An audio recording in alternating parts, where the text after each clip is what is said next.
Hello fellow gamers, this is Minya with my first ever YouTube video because I really love this game, Songs of Six. There's a lot of different ways to play this game, and I wanted to share some things that I found. I've played for around 100 hours so far. It's in early access. You'll love it if you like city builders. It's obviously missing some features because the developer's still working on it, but he's very active on Discord, and there's an active group on Discord, and really that's who I made this video for. So jumping right into the world map, I always try to pick a region that has all of the things, but most importantly, it's got to have coal and ore. I do not want to have to trade for ore, especially. But I like to have all the vegetables available. I also, once I find that region, then I try to find the most fertile place in that region. But I want a place that's got some water so that I can fish. And the mountain, I'd like a little bit less mountain than 33%. But around the mountain areas, there's usually a lot of stone, and stone is not a renewable resource. You will run out when you build roads the way that I end up building these grids. So I recommend a little bit of mountain and all the starting resources. So here we go. So when we go into the map, what we're going to do is we're going to look for an area. We're going to look for where the ore and the coal are hopefully close together. And of course, it's not horrible over here. I do try to avoid the edges of the map, and I'd like to get close to the water so that I can fish, but close to the water is a long way from the ore. Well, there's water down here. So coal is not as important as the ore is, because you only need a little bit of coal to kind of jumpstart your smelting operation, and then once you've got some metal, I don't know why I said it like that, once you have some metal in your stockpile, then you can create charcoalers, because as you can see, wood, completely renewable, endless supply of it. So we're going to go fairly close to the ore, about halfway between the ore and the water. All of this ground is pretty fertile. We've got stone resources here, and we've got forest, obviously, so somewhere in here I think looks good. And we're just going to plop down our little starter base. So the game starts off paused, which is great, gives you some time to plan. I've seen a lot of people that will plan out these large storerooms and bases and farms and all this stuff right from the get-go. But honestly, all I want to do is not have anybody starve before I have food. So I like to start off right next to this little base. What I'm doing is I'm minimizing the amount of time that these guys need to travel. I'm going to go ahead and start the game on regular speed, and they're going to start building that one, and then I'm going to go into planning mode and do the rest. And I hope that those animals don't kill anybody. So what I want to do is I want them 100% focused on this grain field first. And I'm going to build them in the order that I'm planning them. Well, with the exception of this one. The vegetable one, I have to wait until I can forage for vegetables in the summer. But this is 100% a little starter.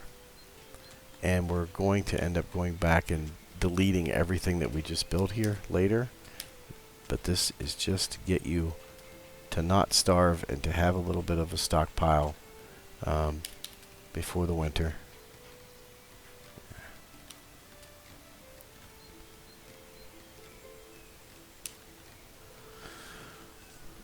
So that should do us. We'll speed it up a little bit.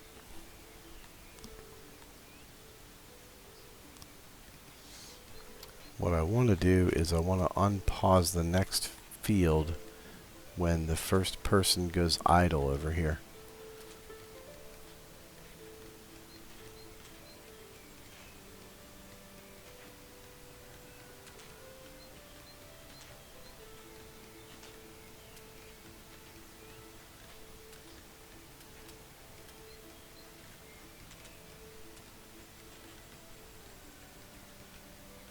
I still haven't quite figured out the worker AI. They tend to go for building roads first, and then clearing fields and clearing land second.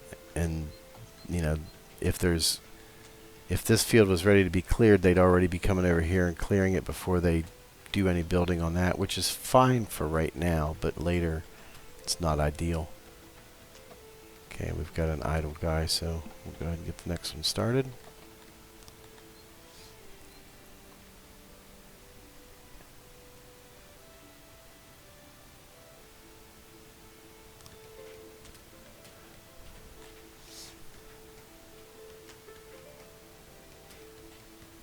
And we did pick up a little bit of wood there.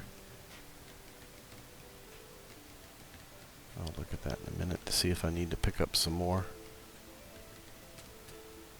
So I want all 10 of my guys doing this and nothing else. The goal is to get these two, well, and the mushrooms. So to get the grain, the fruit, and the mushrooms planted before the first day of summer, and to get the warehouse built before the first day of fall. That way, as soon as the harvest starts, they have a place to put it, and your population will grow, and you'll have more workers. So this gives you a, if it works right, it gives you a pretty quick start, and it gives you a little breathing room then, because you'll have enough food to get you pretty close to summer of year 2, without having anybody starve to death. So hopefully no animals will kill anybody right here off the bat, and then and that gives you time then to build up a real farming area, and I'll show you what that looks like probably in a different video. I don't know why I'm not going it fast forward here.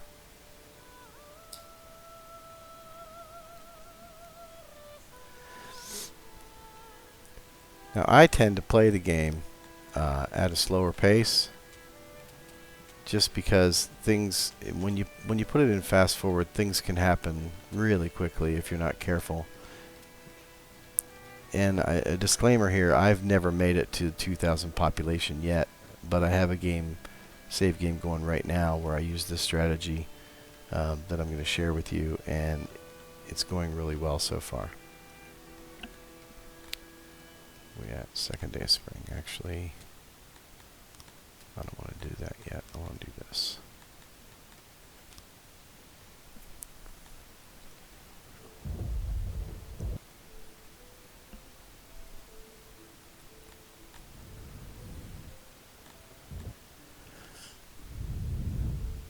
Hopefully I'll have some veggies, some wild vegetables close to my base. Okay. Now we can do that. And we're still in spring. So if you zoom out to this level, then you can right click on the screen and see what's growing in these little orange patches.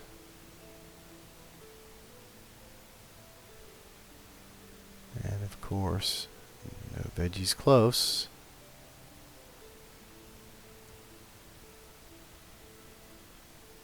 Oh, you gotta be kidding me.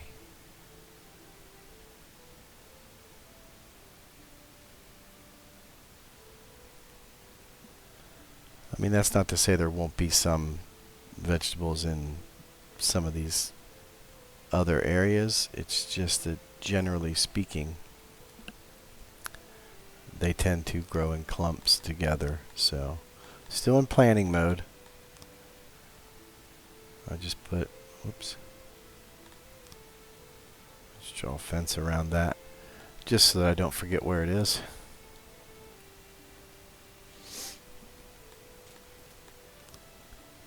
So let's see, that is done, and that one is done, and it's not the first day of summer yet, so we did manage to get the grain and the fruit field up and running in time for them to be planted.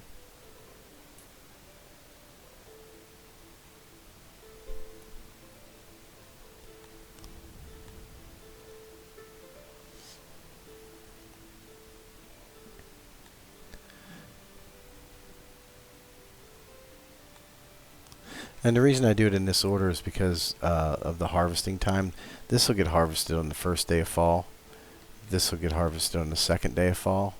These will get harvested, I think it's the first day of winter. So I want to give them as much time as I can to grow in this first season. Let's see, do I have enough wood? 55. Might need to pick up just a little bit more.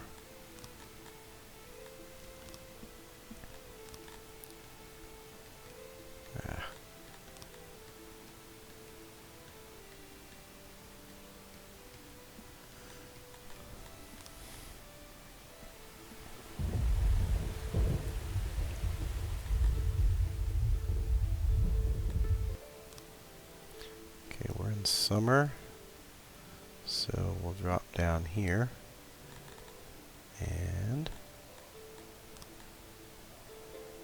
grab some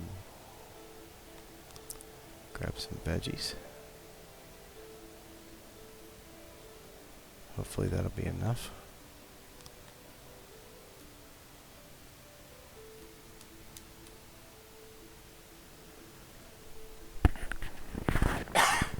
Excuse me. Okay, I would prefer that you go grab veggies now. Well, that's alright. We'll just let them finish that, I guess. No, it won't. Go get the veggies.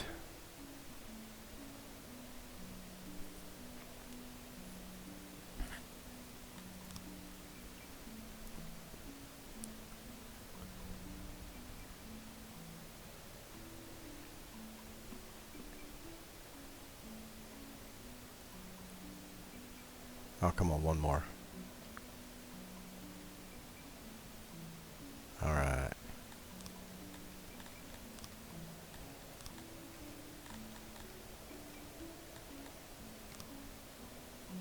Second day of summer.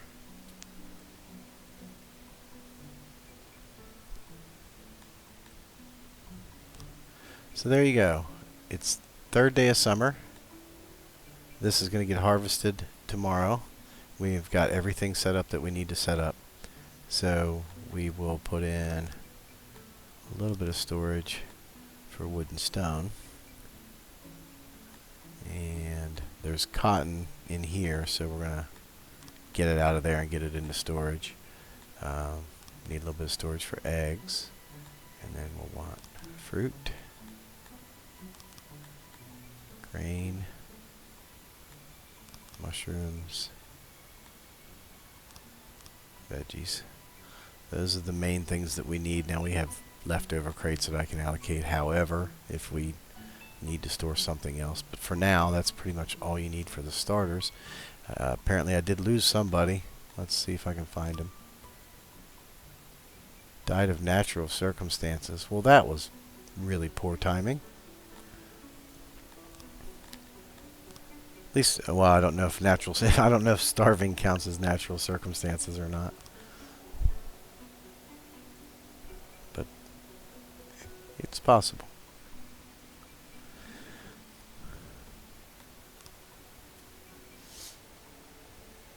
Now we'll just fast forward here through the harvest and we'll see where we're at.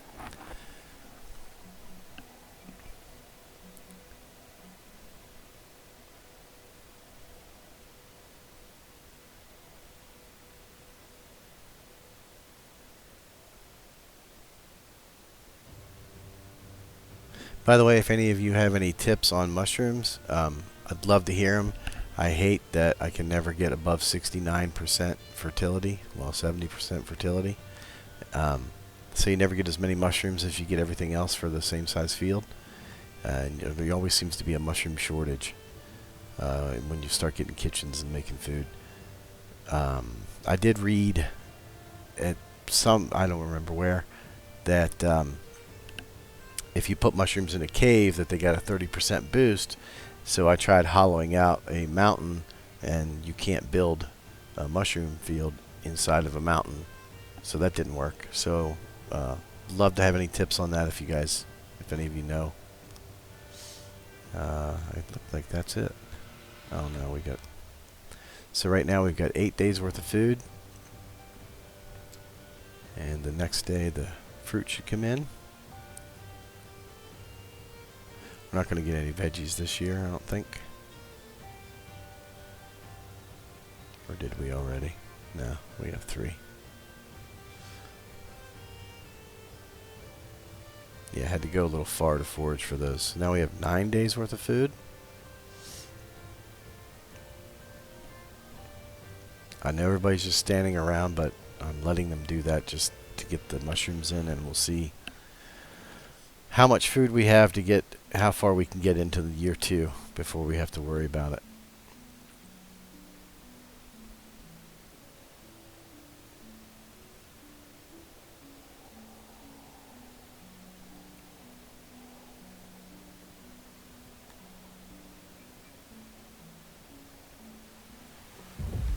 But as you can see, doing it like this, keeping everything nice and tight and nice and small and manageable, we were able to get all of the crops planted this season, and 3 of them harvested this season.